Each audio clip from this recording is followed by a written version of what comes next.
This lecture is about ideal gas and real gas. So ideal gas is a theoretical gas composed of a set of randomly moving point particles that interact only through elastic collisions.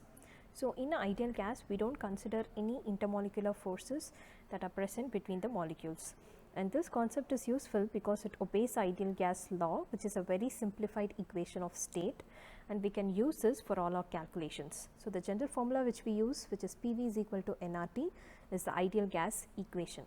So at normal conditions such as standard temperature and pressure, most of the real gases behave like an ideal gas.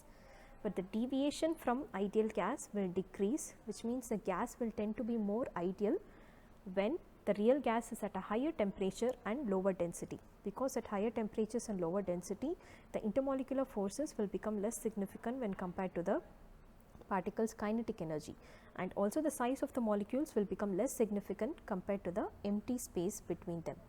So that is what is an ideal gas. But if you talk about the real gas as opposed to the perfect or ideal gas, the following effects should be taken into account, which are compressibility effects. So you know that the compressibility factor for ideal gas was 1, but for a real gas it is not equal to 1, and the heat capacity is not a constant value, it is variable. You have van der Waals forces, which is nothing but the intermolecular forces, which should be taken into account when writing the gas state. Next is there are non-equilibrium thermodynamic effects, and also there is a possibility of molecular dissociation and elementary reactions with variable composition. So the real gas need not be of the same composition throughout its different states. So it can dissociate or it can associate, there can be a lot of reactions. So that gas is known as real gas. So next, when we talk about the real gas equation, which is van der Waals modelization. So real gases are often modeled taking into account their molar weight and molar volume.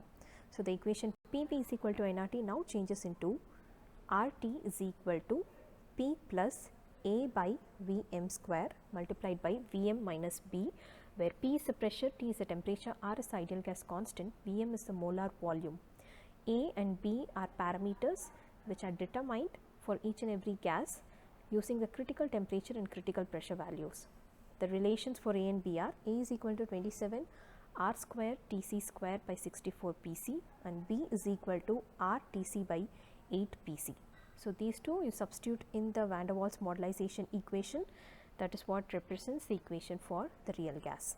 So you need to remember the equation RT is equal to P plus A by Vm square multiplied by Vm minus B. So now we can see the differences between ideal gases and real gases. So ideal gases obey all the gas laws under all conditions of temperature and pressure, but the real gas will obey the gas law only at very low pressures and high temperatures. The volume occupied by molecules is considered negligible in ideal gas, but the volume occupied by the molecules is not negligible in real gases.